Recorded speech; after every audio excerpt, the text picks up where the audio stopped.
ರೇಣುಕಾಸ್ವಾಮಿ ಅಮಾನುಷ ಹತ್ಯೆ ಪ್ರಕರಣದಲ್ಲಿ ಈಗಾಗಲೇ ಜೈಲು ಹಕ್ಕಿಯಾಗಿರುವಂತಹ ದರ್ಶನ್ ಅಂಡ್ ಗ್ಯಾಂಗ್ ವಿರುದ್ಧ ಪ್ರಬಲ ಸಾಕ್ಷಿಗಳನ್ನ ಸಂಗ್ರಹ ಮಾಡೋ ನಿಟ್ಟಿನಲ್ಲಿ ಪೊಲೀಸ್ ಇಲಾಖೆಯ ಅಧಿಕಾರಿಗಳು ಸಾಕಷ್ಟು ಕಸರತ್ತನ್ನು ಮಾಡ್ತಾ ಇದ್ದಾರೆ. ಅದರ ಮುಂದುವರೆದ ಭಾಗವಾಗಿ ನಟ ಚಿಕ್ಕಣ್ಣ ಅವರನ್ನು ಕೂಡ ಇದೀಗ ಈ ಪ್ರಕರಣದಲ್ಲಿ ಸಾಕ್ಷಿಯನ್ನಾಗಿ ಪರಿಗಣಿಸಿದ್ದಾರೆ ಪೊಲೀಸರು.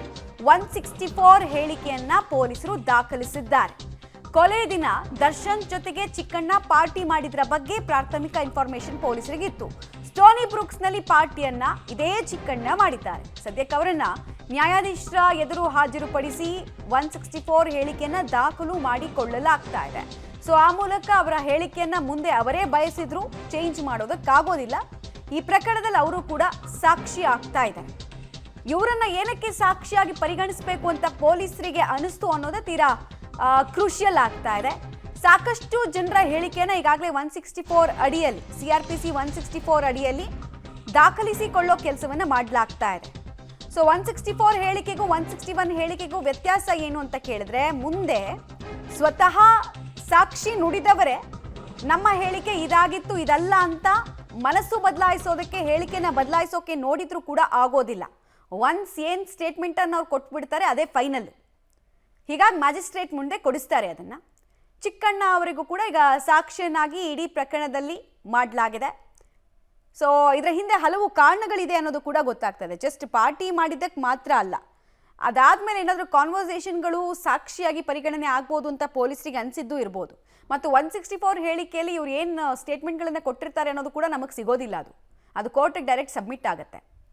ಓಕೆ, ಡೀಟೇಲ್ಸ್ ಬರ್ತಾ ಇದೆ, ನೋಡ್ತಾ ಇದ್ರೆ ಕೊಲೆ ದಿನ ನಡೆದಿದ್ದೇನೋ ಅನ್ನೋ ಪ್ರಶ್ನೆಗೆ ಸಂಬಂಧಪಟ್ಟಂತೆ ಪಟ್ಟಣಗೆರೆ ಶೆಡ್ಗೆ ಬರುವಂತಹ ದಿನ ಏನಿತ್ತು ಅದಕ್ಕೂ ಮುಂಚೆ ದರ್ಶನ್ ಚಿಕ್ಕಣ್ಣ ಜೊತೆಗೆ ಸ್ಟೋನಿ ಬ್ರೂಕ್ನಲ್ಲಿ ಪಾರ್ಟಿಯನ್ನು ಮಾಡಿರ್ತಾರೆ. ಕೆಲ ಗಂಟೆಗಳ ಮುಂಚೆ ಚಿಕ್ಕಣ್ಣ ಜೊತೆಗೇನೆ Darshan Stony Brooke pub and ರೆಸ್ಟೋರೆಂಟ್ನಲ್ಲಿ ಇರ್ತಾರೆ. 3 ಆರೋಪಿಗಳ ಜೊತೆಗೂ ಕೂಡ ಚಿಕ್ಕಣ್ಣ ಕಾಣಿಸ್ಕೊಂಡಿರ್ತಾರೆ. 3 ಆರೋಪಿಗಳು ಯಾರ್ಯಾರು ಅಂತ ಕೇಳಿದ್ರೆ, ದರ್ಶನ್, ಪ್ರದೂಷ್ ಹಾಗೂ ವಿನಯ್. A10 ಪ್ರದೂಷ್, A7 ಪ್ರದೂಷ್ ಹಾಗೂ A2 ಆಗಿರುವಂತಹ ದರ್ಶನ್, ಇವರ ಜೊತೆಗೆ ನಟ ಚಿಕ್ಕಣ್ಣ ಕಾಣಿಸ್ಕೊಳ್ತಾರೆ. ಶನಿವಾರ ಅಂದರೆ ಜೂನ್ 9ನೇ ತಾರೀಕು ಸ್ಟೋನಿ ಬ್ರೂಕ್ನಲ್ಲಿ ಮಾತುಕತೆಯನ್ನು ಕೂಡ ಅವರು ನಡೆಸಿರ್ತಾರೆ. ಮಧ್ಯಾಹ್ನ 1:45 ಸ್ಟೋನಿ ಬ್ರೂಕ್ಗೆ ಪವನ್ ಬರ್ತಾರೆ. ಟೈಮಿಂಗ್ಸ್ ಎಲ್ಲ ಪೊಲೀಸ್ ಅಧಿಕಾರಿಗಳ ಈಗಾಗಲೇ ದಾಖಲಿಸ್ಕೊಂಡಿದ್ದಾರೆ. ರೇಣುಕಾಸ್ವಾಮಿ ಬಂದಿರೋದಾಗಿ ಪವನ್ ಹೇಳ್ತಾನೆ. ಪವನ್ ಮಾತು ಕೇಳಿ ಸ್ಟೋನಿ ಬ್ರೂಕ್ನಿಂದ ಗ್ಯಾಂಗ್ ಹೊರಡುತ್ತೆ. 2:15 ಸ್ಟೋನಿ ಬ್ರೂಕ್ನಿಂದ ಹೊರಟಿದ್ದಾಗ ಮಾಹಿತಿಯನ್ನು ಕೂಡ ಚಿಕ್ಕಣ್ಣ ಪೊಲೀಸರ ಮುಂದೆ ಬಾಯ್ಬಿಟ್ಟಿದ್ರು. ಸೊ ಈ ಎಲ್ಲ ವಿಚಾರಗಳು ಜೊತೆಗೆ ಇನ್ನೊಂದಷ್ಟು ಸೆನ್ಸಿಟಿವ್ ಇನ್ಫಾರ್ಮೇಷನ್ ಕೂಡ ಚಿಕ್ಕಣ್ಣಯಿಂದ ಕಲೆ ಹಾಕಿರೋ ಸಾಧ್ಯತೆ ಇದೆ. ಹೀಗಾಗಿ ಅವ್ರು ಮತ್ತೆ ಸ್ಟೇಟ್ಮೆಂಟನ್ನು ಚೇಂಜ್ ಮಾಡಬಾರ್ದು ಅನ್ನೋ ನಿಟ್ಟಿನಲ್ಲಿ, ಆ ಸಾಕ್ಷಿಯನ್ನು ಸೇಫ್ ಗಾರ್ಡ್ ಮಾಡೋ ನಿಟ್ಟಿನಲ್ಲಿ 164 ಅಡಿಯಲ್ಲಿ ಕೇಸ್ ಸ್ಟೇಟ್ಮೆಂಟ್ಗಳನ್ನು ದಾಖಲು ಮಾಡ್ಕೊಳ್ತಿದ್ದಾರೆ. ಆ ಮೂಲಕ ಈ ಕೇಸನ್ನು ಇನ್ನಷ್ಟು ಸ್ಟ್ರಾಂಗ್ ಮಾಡೋದಕ್ಕೆ ಉಳಿದಿರುವಂತಹ ಎಲ್ಲ ಮಾರ್ಗೋಪಾಯಗಳನ್ನು ಕೂಡ ಪೊಲೀಸರು ಅನುಸರಿಸ್ತಾ ಇದ್ದಾರೆ. ಈಗಾಗಲೇ ಈ ಪ್ರಕರಣದಲ್ಲಿ ಹಲವು ಆರೋಪಿಗಳ ಹತ್ರ ಕೂಡ 164 ಹೇಳಿಕೆಯನ್ನು ದಾಖಲು ಮಾಡಿಸಿದ್ದಾರೆ. ಬಿಕಾಸ್ ಆ ಆರೋಪಿಗಳೇ ಬಯಸಿದ್ರು ಕೂಡ ಆ ಸ್ಟೇಟ್ಮೆಂಟ್ಗಳು ಚೇಂಜ್ ಆಗಬಾರ್ದು ಅಂತ. ಈಗ ಆ ಸಾಲಿಗೆ ಸೇರ್ಪಡೆ ಆಗ್ತಿರೋದು ಚಿಕ್ಕಣ್ಣ ಜೊತೆಗೆ ಈಗ 66ಕ್ಕೂ ಹೆಚ್ಚು ಸಾಕ್ಷ್ಯಗಳ ಸಂಗ್ರಹ ಕೂಡ ಆಗಿದೆ. ಸೊ ಚಾರ್ಜ್ ಶೀಟ್ ಸಲ್ಲಿಕೆ ಮಾಡೋದಕ್ಕೆ ಬಾಕಿ ಇರುವಂತಹ ದಿನ ಒಂದು ಸೆಪ್ಟೆಂಬರ್ 8ನೇ ತಾರೀಕು ತನಕ ಟೈಮ್ ಇದೆ. 90 ದಿನ ಆಗೋಗುತ್ತೆ, 3 ತಿಂಗಳಾಗುತ್ತೆ ಒಂದು ಕೊಲೆ ನಡೆದು. ಸೊ ಅಷ್ಟೊತ್ತಿಗೆ ಇವರು ಚಾರ್ಜ್ ಶೀಟನ್ನು ಸಲ್ಲಿಸಬೇಕು. ಚಾರ್ಜ್ ಶೀಟ್ಗೂ ಮುಂಚೆ ಯಾರ್ಯಾರ ಹತ್ರ ಏನೇನು ಎವಿಡೆನ್ಸ್ ಸಿಕ್ಕಿದೆ, ಫಿಸಿಕಲ್ ಎವಿಡೆನ್ಸ್ ಎಷ್ಟು, ಮೆಟೀರಿಯಲ್ ಎವಿಡೆನ್ಸ್ ಎಷ್ಟು, ಸೈಂಟಿಫಿಕ್ ಟೆಕ್ನಿಕಲ್ ಎವಿಡೆನ್ಸ್ ಎಷ್ಟು, ಆಮೇಲೆ ಎಷ್ಟು ಜನ ಸಾಕ್ಷಿಗಳಿದ್ದಾರೆ, ಎಷ್ಟು ಜನ ಐ ವಿಟ್ನೆಸ್ ಇದ್ದಾರೆ, ಇದೆಲ್ಲವನ್ನ ಕೂಡ ಕೋರ್ಟ್ ಗಮನಕ್ಕೆ ತರಬೇಕಾಗತ್ತೆ. ಆಗಲೇ ದರ್ಶನ್ ಆ್ಯಂಡ್ ಗ್ಯಾಂಗ್ಗೆ ಬೇಲ್ ಸಿಗೋದು ಟಫ್ ಆಗುತ್ತೆ.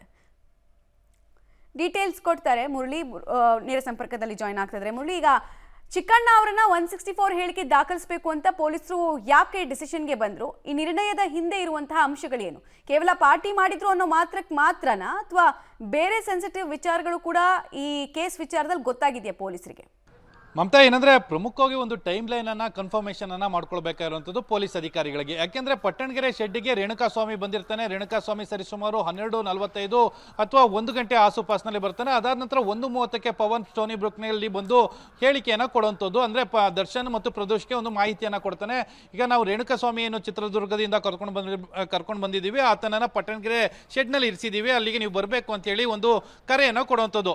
ಆ ಸಂದರ್ಭದಲ್ಲಿ ದರ್ಶನ್ ಅಲ್ಲಿಂದ ಒಂದಷ್ಟು ಹೊತ್ತುಗಳ ಕಾಲ ಪವನ್ ಹೊರಟೋಗ್ತಾನೆ. ಆ ಹೊರಟೋದ ನಂತರ ಪವನ್ ಹೋದ ನಂತರ ದರ್ಶನ್, ಪ್ರದೋಷ್ ಇರ್ಬೋದು ಮತ್ತು ವಿನಯ್ ಇರ್ಬೋದು, ಈ 3 ಜನ ಆರೋಪಿಗಳು ಕೂಡ ಅಲ್ಲಿಂದ ಎದ್ದು ಹೊರಗಡೆ ಹೋಗ್ತಾರೆ. ಅದಾದ ನಂತರ ಪವಿತ್ರ ಗೌಡ ಮನೆಗೆ ಹೋಗಿ ಅಲ್ಲಿ ಪವಿತ್ರ ಗೌಡವನ್ನ ಪಿಕಪ್ ಅನ್ನು ಮಾಡಿಕೊಂಡು ಅದಾದ ಬಳಿಕ ಪಟ್ಟಣಗೆರೆ ಶೆಡ್ಗೆ ಹೋಗುವಂಥದ್ದು. ಇಷ್ಟೆಲ್ಲ ಘಟನಾವಳಿ ನಡೆಯೋ ಸಂದರ್ಭದಲ್ಲಿ ಚಿಕ್ಕಣ್ಣ ಅವರು ಐ ವಿಟ್ನೆಸ್ ಆಗಿ ಇರ್ತಾರೆ. ಯಾಕೆಂದ್ರೆ ಈಗಾಗಲೇ ಅದಕ್ಕೆ ಪೂರಕವಾದ CCTV ಫುಟೇಜಸ್ಗಳೇನಿತ್ತು, CCTV ಫುಟೇಜ್ಗಳನ್ನ ಸ್ಟೋನಿ ಬ್ರೂಕ್ ನಲ್ಲಿ ಕಲೆಕ್ಟ್ ಅನ್ನ ಮಾಡ್ಕೊಂಡಿದ್ದಾರೆ. ಅದಾದ ನಂತರ ಅಲ್ಲಿ ಸ್ಟೋನಿ ಬ್ರೂಕ್ ನಲ್ಲಿ ಕೆಲಸ ಮಾಡ್ತಾ ಇದ್ದಂತ ಸರ್ವರ್ಗಳೇನಿದ್ರು, ಅಂದ್ರೆ ಊಟವನ್ನು ತಂದುಕೊಡುವಂತವರು ಮತ್ತು ಡ್ರಿಂಕ್ಸ್ ಅನ್ನ ಸಪ್ಲೈ ಮಾಡ್ತಾ ಇದ್ದಂತ ಸರ್ವರ್ಗಳೇನಿದ್ರು, ಅದರಲ್ಲಿ 3 ಜನರನ್ನ ಈಗಾಗಲೇ 164 ಹೇಳಿಕೆಯನ್ನ ದಾಖಲನ್ನ ಮಾಡ್ಕೊಂಡಿದ್ರು. ಅಂದ್ರೆ ಪವನ್ ಯಾವ ಸಂದರ್ಭದಲ್ಲಿ ಬಂದಿದ್ದ, ಜೊತೆಗೆ ದರ್ಶನ್ ಅವರು ಆ ಹೋಟೆಲ್ ನಿಂದ ಎಷ್ಟು ಗಂಟೆಗೆ ಎದ್ದು ಹೋದ್ರು ಅನ್ನೋದ್ರ ಬಗ್ಗೆ ಹೇಳಿಕೆಗಳನ್ನ ದಾಖಲನ್ನ ಮಾಡ್ಕೊಂಡಿದ್ರು. ಆದ್ರೆ ಅದೇ ಟೇಬಲ್ ನಲ್ಲಿ ಕುಳಿತಿದ್ದಂತ ಚಿಕ್ಕಣ್ಣ ಏನಿದ್ರು, ಚಿಕ್ಕಣ್ಣವನ್ನ 161 ನಲ್ಲಿ ಅಂದ್ರೆ ಪೊಲೀಸ್ ಸ್ಟೇಷನ್ ನಲ್ಲಿ ಪೊಲೀಸ್ ಅಧಿಕಾರಿಗಳು, ತನಿಖಾಧಿಕಾರಿ ಒಂದು ಹೇಳಿಕೆಯನ್ನ ಪಡ್ಕೊಂಡಿದ್ರು. ಅದಾದ ಬಳಿಕ ಈ ಪ್ರಕರಣವನ್ನ ಮತ್ತಷ್ಟು ಬಲಿಷ್ಠಗೊಳಿಸಲಿಕ್ಕೆ 164 ನ ಅಡಿಯಲ್ಲಿ ಒಂದು ಹೇಳಿಕೆಯನ್ನ ದಾಖಲನ್ನ ಮಾಡ್ಕೊಂಡಿರುವಂತದ್ದು. ಕಳೆದ 3 ದಿನಗಳ ಹಿಂದೆ ಈ ಹೇಳಿಕೆಯನ್ನ ದಾಖಲನ್ನ ಮಾಡ್ಕೊಂಡಿದ್ರೆ ನ್ಯಾಯಾಧೀಶರ ಮುಂದೆ ಈ ಹೇಳಿಕೆ ದಾಖಲಾಗಿರುವಂತದ್ದು. ಹೇಳಿಕೆ ದಾಖಲಾದ ಸಂದರ್ಭದಲ್ಲಿ ಚಿಕ್ಕಣ್ಣ ಸವಿವರವಾಗಿ, ಅಂದ್ರೆ ಸರಿಸುಮಾರು 11:45 ಸಂದರ್ಭದಲ್ಲಿ ದರ್ಶನ್, ಪ್ರದೋಷ್, ವಿನಯ್ ಮತ್ತು ಇನ್ನೊಬ್ಬ ಚಿಕ್ಕಣ್ಣ ಏನಿದ್ರು, ಇವರೆಲ್ಲರೂ ಕೂಡ ಒಂದು ಟೇಬಲ್ ನಲ್ಲಿ ಕೂರ್ತಾಳೆ. ಟೇಬಲ್ ನಲ್ಲಿ ಕೂತ್ಕೊಂಡು ಅಲ್ಲಿ ಒಂದು ಚಲನಚಿತ್ರದ ಒಂದು ಮಾತುಕತೆಯನ್ನ ನಡೆಸ್ತಾ ಇರ್ತಾರೆ. ಮಾತುಕತೆಯನ್ನ ನಡೆಸ್ತಾ ಸಂದರ್ಭದಲ್ಲಿ 1:45 ಪವನ್ ಬಂದು ಈ ಮಾಹಿತಿಯನ್ನ ಇಡ್ತಾರೆ. ಅಂದ್ರೆ ಯಾವ ಮಾಹಿತಿಯನ್ನ ನೀಡಿದ್ರು ಅನ್ನೋದ್ರ ಬಗ್ಗೆ ಯಾವುದೇ ರೀತಿಯ ಸ್ಪಷ್ಟನೆಗಳಿಲ್ಲ ನನ್ನ ಬಳಿಯಲ್ಲಿ. ಯಾಕೆಂದ್ರೆ ನೀವು ಪಟ್ಟಣಗೆರೆ ಶೆಡ್ಡಿಗೆ ಬನ್ನಿ ಅಂತ ಹೇಳಿದ್ರು, ಅದ್ರ ಬಗ್ಗೆ ನನಗೆ ಮಾಹಿತಿ ಇತ್ತು. ಆ ಸಂದರ್ಭದಲ್ಲಿ ದರ್ಶನ್ ಅವರು ನನಗೆ ಒಂದು ಹೇಳಿಕೆಯನ್ನ ಕೊಟ್ಟು, ನನಗೆ ಒಂದು ಸಪ್ರೇಟ್ ಒಂದು ಕೆಲಸ ಇದೆ, ನಾನು ಅಲ್ಲಿಗೆ ಹೋಗ್ತಾ ಇದ್ದೀನಿ ಅಂತೇಳಿ ಹೇಳಿಕೆಯನ್ನ ಕೊಟ್ಟರು. ಅದಾದ ಬಳಿಕ ನಾನು ಅಲ್ಲಿಗೆ ಹೋದ್ರು ಅವರು. ಅದಾದ ಬಳಿಕ ನಾನು ಅಲ್ಲಿಂದ ಹೊರಟೆ. ಅಂದ್ರೆ ಸ್ಟೋನಿ ಬ್ರೂಕ್ ನ ಪಾರ್ಟಿ ಟೇಬಲ್ ಏನಿತ್ತು, ಪಾರ್ಟಿ ಟೇಬಲ್ ನಿಂದ ಹೊರಗಡೆ ಹೋದೆ ಅನ್ನೋದ್ರ ಬಗ್ಗೆ ಈಗ ಚಿಕ್ಕಣ್ಣ ಹೇಳಿಕೆಯನ್ನ ಕೊಟ್ಟಿದ್ದಾರೆ ಅನ್ನೋದ್ರ ಬಗ್ಗೆ ಮಾಹಿತಿಗಳು ಸಿಗ್ತಾ ಇರೋಂಥದ್ದು. ಮಮತಾ, ಇಲ್ಲಿ ಗಮನಿಸಬೇಕಾದಂಥದ್ದು ಟೆಕ್ನಿಕಲ್ ಫುಟೇಜಸ್ ಆಗಿ, ಅಂದ್ರೆ ಟೆಕ್ನಿಕಲ್ ಎವಿಡೆನ್ಸ್ ಆಗಿ CCTV ಫುಟೇಜಸ್ ಇತ್ತು. ಅದಕ್ಕೆ ಕಂಪ್ಯಾರಿಸೇಷನ್ ಆಗಿ ಅಲ್ಲಿ ಘಟನಾವಳಿಗಳು ಏನೇನು ನಡೀತು ಏನು ಅನ್ನೋದ್ರ ಬಗ್ಗೆ ಮತ್ತೊಂದು ಐ ವಿಟ್ನೆಸ್, ಅಂದ್ರೆ ಟೆಕ್ನಿಕಲ್ ಎವಿಡೆನ್ಸ್ ನ ಜೊತೆಗೆ ಒಂದು ಐ ವಿಟ್ನೆಸ್ ಅನ್ನ ಇಟ್ಕೊಂಡು ಈಗ 164 ನ ಅಡಿಯಲ್ಲಿ ಹೇಳಿಕೆಯನ್ನ ದಾಖಲೆ ಮಾಡಿರುವಂತದ್ದು. ಮತ್ತಷ್ಟು ಈ ಪ್ರಕರಣವನ್ನ ಬಿಗಿಗೊಳಿಸಲಿಕ್ಕೆ ತನಿಖಾಧಿಕಾರಿಗಳು ಮತ್ತು ಪೊಲೀಸ್ ಟೀಮ್ ಏನಿತ್ತು ಅದು ಪ್ರಯತ್ನಗಳನ್ನ ಮಾಡ್ತಾ ಇರೋದು ಅನ್ನೋದು ಸ್ಪಷ್ಟವಾಗಿ ಕಾಣ್ತಾ ಇರುವಂತದ್ದು. ಮಮತಾ, ಒಳ್ಳೆ, ಈಗ ಸೆಪ್ಟೆಂಬರ್ 8ನೇ ತಾರೀಕಿಗೆ 3 ತಿಂಗಳಾಗ್ಬಿಡುತ್ತೆ ಪ್ರಕರಣ ನಡೆದು. ಸೊ ಅಷ್ಟರೊಳಗೆ ಚಾರ್ಜ್ ಶೀಟ್ ಅನ್ನ ಸಬ್ಮಿಟ್ ಮಾಡಬೇಕಾಗಿರುವಂತಹ ಮೇಜರ್ ಟಾಸ್ಕ್ ಪೊಲೀಸರಿಗಿದೆ.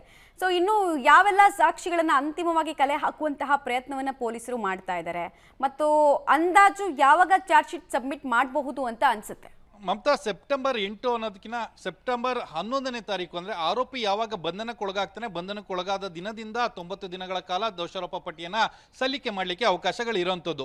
ಆ ಹಿನ್ನೆಲೆಯಲ್ಲಿ ಸೆಪ್ಟೆಂಬರ್ 11ರ ಒಳಗಾಗಿ ದೋಷಾರೋಪ ಪಟ್ಟಿಯನ್ನ ಸಲ್ಲಿಕೆಯನ್ನ ಮಾಡಬೇಕು. ಈಗಾಗಲೇ ಕೆಲವೊಂದು ಟೆಕ್ನಿಕಲ್ ಎವಿಡೆನ್ಸ್ ನ FSL ರಿಪೋರ್ಟ್ಗಳೇನಿತ್ತು, ಈ FSL ರಿಪೋರ್ಟ್ಗಳು ಕೂಡ ಬಂದಿದೆ. ಅದ ಅನಾಲಿಸಿಸ್ ಅನ್ನು ಕೂಡ ಮಾಡ್ತಾ ಇದ್ದಾರೆ. ಯಾಕೆಂದ್ರೆ ಮಮತಾ, ಇಲ್ಲಿ ಗಮನಿಸಬೇಕಾದಂತದ್ದು ದರ್ಶನ್ ಮನೆ ಮತ್ತು ಪವಿತ್ರ ಗೌಡ ಮನೆಯಲ್ಲಿ ಈ ಕೃತ್ಯ ಮಾಡಿದಂತ ಆರೋಪಿಗಳೇನಿದ್ರು ಒಂದು ಮೀಟಿಂಗ್ ಅನ್ನ ಮಾಡ್ತಾರೆ. ಅದಾದ ನಂತರ ಪೊಲೀಸರಿಗೆ ಆ CCTV ಫುಟೇಜಸ್ ಸಿಗಬಾರ್ದು ಅಂತೇಳಿ ಅದನ್ನ ಡಿಲೀಟ್ ಅನ್ನ ಕೂಡ ಮಾಡಿದ್ರು. ಅದನ್ನ ಹೈದರಾಬಾದ್ನ FSL ಗೆ ಕಳಿಸಿ ಅದನ್ನ ರಿಟ್ರೀವ್ ಅನ್ನ ಮಾಡ್ಕೊಂಡಿರುವಂತದ್ದು. ಜೊತೆಗೆ ಅಲ್ಲಿ ಕೊಟ್ಟಂತ ಹೈ ವಿಟ್ನೆಸ್ ಗಳ ಹೇಳಿಕೆಗಳೇನಿತ್ತು ಅದನ್ನ ಮತ್ತು CCTV ಫುಟೇಜಸ್ಗಳು ಮತ್ತು FSL ರಿಪೋರ್ಟ್ ಇವೆಲ್ಲಾನು ಕೂಡ ಕಂಪ್ಯಾರಿಸೇಷನ್ ಅನ್ನ ಮಾಡಿ ದೋಷಾರೋಪ ಪಟ್ಟಿಯನ್ನ ತಯಾರನ್ನ ಮಾಡ್ತಾ ಇದ್ದಾರೆ. ಯಾರ್ಯಾರು ಐ ವಿಟ್ನೆಸ್ ಗಳಿದ್ರು, ಜೊತೆಗೆ ಯಾರ್ಯಾರು ಪ್ರಮುಖ ಸಾಕ್ಷಿಗಳಿದ್ದಾರೆ, ಅವ್ರದ್ದೆಲ್ಲರದು ಕೂಡ 164 ಹೇಳಿಕೆಯನ್ನ ಮುಕ್ತಾಯಗೊಳಿಸಲಾಗಿದೆ. ಜೊತೆಗೆ ದರ್ಶನ್ ಅವರ ಬಟ್ಟೆ ಮೇಲೆ ರೇಣುಕಾ ಸ್ವಾಮಿಯ ಏನು ರಕ್ತದ ಕಲೆಗಳು ಸಿಕ್ಕಿತ್ತು ಅನ್ನೋದ್ರ ಬಗ್ಗೆ ಕೂಡ ಈಗಾಗಲೇ FSL ರಿಪೋರ್ಟ್ ಕೂಡ ಸಿಕ್ಕಿದಾವೆ. ಜೊತೆಗೆ ಇನ್ನೊಂದಷ್ಟು DNA ಪರೀಕ್ಷೆ, ಯಾಕೆಂದ್ರೆ ಹತ್ಯೆ ಮಾಡೋ ಸಂದರ್ಭದಲ್ಲಿ ಆತನಿಗೆ ಲಾಠಿಯಿಂದ ಹೊಡೆದಿರುವಂತದ್ದು, ಬೆಲ್ಟ್ಗಳಿಂದ ಹೊಡೆದಿರುವಂತದ್ದು, ಹಗ್ಗದಿಂದ ಹೊಡೆದಿರುವಂತದ್ದು ಅವೆಲ್ಲ ರಕ್ತದ ಕಲೆಗಳಾಗಿತ್ತು. ಅದು ರಕ್ತದ ಕಲೆಗಳು ಏನು ರೇಣುಕಾ ಸ್ವಾಮಿದ ಮತ್ತು ದರ್ಶನ್ ಅವ್ರದ, ಇವೆಲ್ಲದ್ರ ಬಗ್ಗೆನೂ ಕೂಡ DNA ಪರೀಕ್ಷೆಯಲ್ಲಿ ಒಂದು ಕಂಪ್ಯಾರಿಸೇಷನ್ ಅನ್ನ ಮಾಡಿ ಒಂದು ಕನ್ಫರ್ಮೇಶನ್ ಅನ್ನ ಪಡ್ಕೊಳ್ಳೋದಕ್ಕೆ ಒಂದಷ್ಟು ಪ್ರಯತ್ನಗಳನ್ನ ಮಾಡ್ತಾ ಇದ್ದಾರೆ. ಬಹುತೇಕ ಸೋಮವಾರ ಅಥವಾ ಮಂಗಳವಾರದ ಒಳಗಾಗಿ ಫೈನಲ್ ರಿಪೋರ್ಟ್ಗಳು ಕೂಡ ಪೊಲೀಸರ ಕೈ ಸೇರುತ್ತೆ. ಪೊಲೀಸರ ಕೈ ಸೇರಿದ ಬಳಿಕ ಕನಿಷ್ಠ ಏನು ಈ ತಿಂಗಳ ಅಂತ್ಯದ ಒಳಗೆ ಅಥವಾ ಸೆಪ್ಟೆಂಬರ್ 5 ಅಥವಾ 10ನೇ ತಾರೀಕಿನ ಒಳಗಾಗಿ ದೋಷಾರೋಪ ಪಟ್ಟಿಯನ್ನ ಹಾಕುವಂತ ಸಾಧ್ಯತೆಗಳು ಇರುವಂತದ್ದು. ಅಕಸ್ಮಾತ್ ಸೆಪ್ಟೆಂಬರ್ 11 ಆದ್ರೂ ಕೂಡ ದೋಷಾರೋಪ ಪಟ್ಟಿಯನ್ನು ಹಾಕಲಿಲ್ಲ ಅಂದ್ರೆ ಡಿಫಾಲ್ಟ್ ಆಗಿ ಎಲ್ಲಾ ಆರೋಪಿಗಳಿಗೂ ಕೂಡ ಜಾಮೀನು ಮಂಜೂರಾಗುವಂತ ಸಾಧ್ಯತೆಗಳು ಹೆಚ್ಚಾಗಿರ್ತದೆ. ಅದನ್ನ ಮನದಲ್ಲಿ ಇಟ್ಕೊಂಡಿರುವಂತ ತನಿಖಾಧಿಕಾರಿಗಳು ಬಹುತೇಕ ಈ ತಿಂಗಳ ಕೊನೆಯ ಒಳಗಾಗಿ ದೋಷಾರೋಪ ಪಟ್ಟಿಯನ್ನ ಸಲ್ಲಿಕೆ ಮಾಡೋದಕ್ಕೆ ಎಲ್ಲಾ ರೀತಿಯ ತಯಾರಿಯನ್ನು ಕೂಡ ಮಾಡ್ಕೊಳ್ತಾ ಇರುವಂತದ್ದು. Mamata, all right.